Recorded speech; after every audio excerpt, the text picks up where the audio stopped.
Thank you very much. After that introduction, I can't wait to hear what I have to say. Um, thank you to the IMC for this awesome opportunity. Dale said to me that this needed to be fun and engaging, so let's see how that goes. But maybe you know how I feel because you're getting these same words occurring in your briefs. And we're like, what do you mean? Like, I don't quite understand it. And so what we've got to realize, of course, is that we're all competing in the attention economy. And we're all competing for this word called engagement. What does it actually mean? It means I'm not sitting back. It means that you want me as a customer to lean forward, to actually give you my time. And what we're going to talk about today in the few minutes that we've got together is how insights from gamification, or what we actually prefer to call human-centered design. Remember those people? And games as a new serious channel for media, a media channel for us to drive this engagement, to deal with some of the wicked challenges that the previous speakers have given, already posed to us today. We know this. We know that every 10 years or so, there's this big shift that happens. We need to move from static web pages to figuring out how to weave ourselves into social media conversations. And then we've got to figure out what Apple and Google will allow and why our customers must download something and keep coming back to it. The problem with it is that we have to keep doing all of those things and they keep adding onto each other. And here's the next big epic shift. It's happening right now, and it's happening in the space of virtual worlds and games more generally. And think about what's actually been happening here. There's been this unbelievable rise of interaction. I'm sitting way back from my screen, leaning back, lying down, passively consuming things. And then I'm coming closer. The screen is coming closer. It's getting smaller. I'm getting more engaged in the conversation. And us as marketers are thinking, well, it's easy for me to talk to you. It's harder for me to speak with you. And now we're about to make it even harder.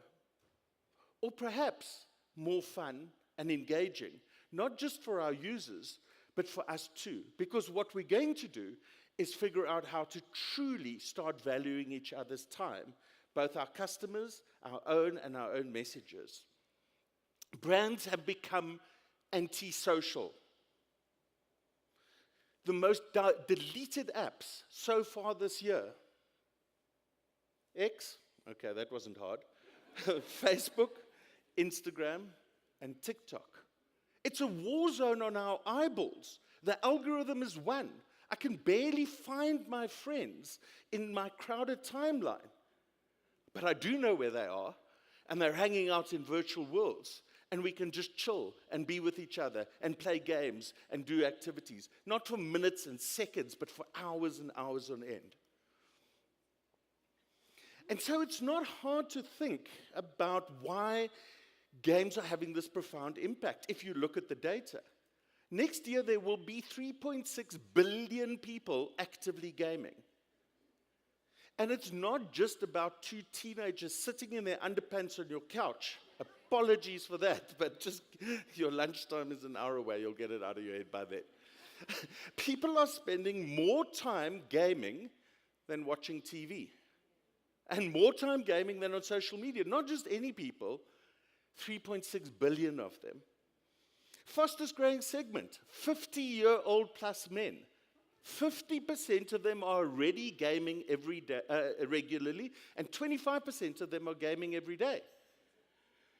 And then there's the segment. None of them are here today, but they are the 35 to 55-year-old women who spend more on games than any other segment, the so-called Candy Crush generation. It's okay, you can meet outside later. So it's hardly surprising that what's happening is this incredible cultural phenomena, which has been happening all along, is now starting to affect everything that we do. So the games industry and the marketing space and the media industry are coming closer together. And we're seeing it in different ways. We're seeing it in the ways that we expect our apps and our interactivity to be more game-like. The fizz, the pop, the visual design, the way we get feedback. Those rules are all coming from games. That's what we expect. But I also want to say that the games as a new media channel is an opportunity in itself. And we're going to share a couple of case studies with you on what that could look like. So here's a spectrum that's entirely made up. It's actual science. No, it's not. But it's just a useful way to think about how we can use games and gamification in our daily lives. On the far left, we can take those visual design elements, those graphics, those feedback loops, those playful design elements, and we can use them, and we should surely be doing that. That's human-centered design. It goes much deeper than that. And then we've got the other stuff. We can extract spin and win mechanics. Okay, we've all got to have one of those. Great news, they reward your luckiest customer, not your most engaged customer. Be careful.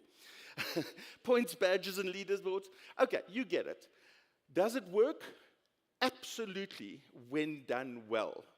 Again, we've had reference to Vitality today. It remains a global benchmark of what that could look like. Because what they've done is they've built that into a fully gamified platform. And then there's good old adver games. We tack these on at the end of a campaign as an afterthought because the client said it needed to have a game in it. Okay, not us, other people we know. And what purpose does it serve? Again, there are examples of if you do something simple, high quality, that doesn't try to compete with another game, adver games can be absolutely revolutionary in terms of engagement levels. But really, one of the big takeouts I want to leave you with today, and I'm not done yet, so calm down, but what I want you to think about is this incredible opportunity that's coming from these persistent virtual worlds. And so let us run you through a couple of case studies and examples to show you what these powers look like. And I'll end up with talking about what these new virtual worlds look like for us and why they're so important. So the Foschini Group. Always on gamified platform, web-based. So that's interesting because in the rise of the metaverse this and AR that and VR this, the silent revolution has been the power of what you're able to deliver through a smart browser. That means you can plug it into the full digital ecosystem and you guys can make your magic because you know exactly how to do that. Just look at these engagement stats. 93% sign-up rates, that's not on the slide. 95% voucher redemption rates in some of their campaigns. And why is that? Because people have engaged with the platform, they've invested time, and then they feel that they've earned that reward and off they go and redeem it. Talk about people who stand for something. Dove has consistently come out against toxic beauty standards in the world. A simple web game, 4 million plays. Super simple, super effective, and again, a standout example with the engagement data that you see in front of you. And then there's app games. 10 years ago, Chipotle. Chipotle is a Mexican fast food restaurant. What are they doing in the gaming space? 10 years ago, they start their journey to gaming. And it's all about food security, ethical food sourcing. And they stand for something substantial, and they stand for it over an extended period of time.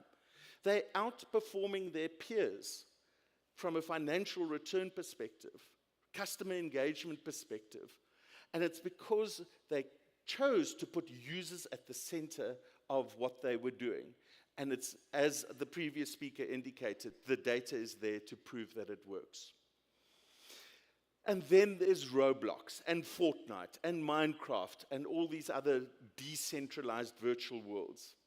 A good way to think about them is really that they're just social media platforms on which people happen to play games. It's the way I understand it. And you've got companies who are now building this into their very strategy.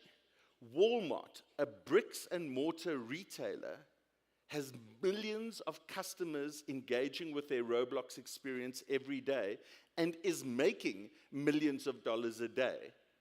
Going back to the essence of what their brand stands for, discoverability, the right experience at the right time, at the right price, the essence of what their business is about, and they've found a way to translate it into this space. And then, of course, you've got Nedbank, who did the Chowtown game on Roblox. Again, we've referenced it already. I'll skip through this one, but it is an interesting one. It's about how you grow sports fans in the world. Actually, they're failing to attract young users, and the NFL has come out and broken records with their engagement. I'll run through this quickly, because this is the language that you understand way better than we do. Okay. At the top of the funnel, we're going to cut through the noise. Yes, there's PR value. I think it's already clear from what you've heard this morning that you have to stand for something substantial to stand out. And gamers are going to ask us to do that. It's going to help us get to new demographics, target those hard-to-reach people, because it is going to get more expensive. And we've got to give them a reason to come and come back multiple times at no additional cost. This is not remarketing in that sense. And now we've found our happy place. You've heard it here today first. Games are your ultimate consideration phase tool. Because I'm valuing your time. I'm putting you at the center of the experience. I'm taking the knowledge that is trapped in my business and I'm sharing it in a way that is valuable to you. And if you come and you come back, then we've got this beautiful, delicate dance of exchange of value and time. I haven't spoken about purchase yet, but I will now. Because what you can do in games is you can sell new merch. You can create new sources of revenue. You can link the real world and the digital world and reward activities in both and link between those two. And you can get people to voluntarily share their data with you, teeing up that delicate dance of you give me something and I'll give you something back. And of course, it all ends with loyalty, where we build a community of value, we get that community to talk about us because they want to talk about it, because we stand for something. So, this time we really mean it. Can marketers please put the user back at the center of the experience?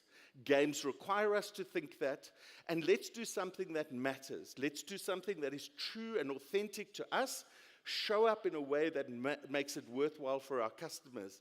Because I challenge you today, take games seriously and come up with your marketing game plan, because somebody's going to do it if you don't. Thank you very much.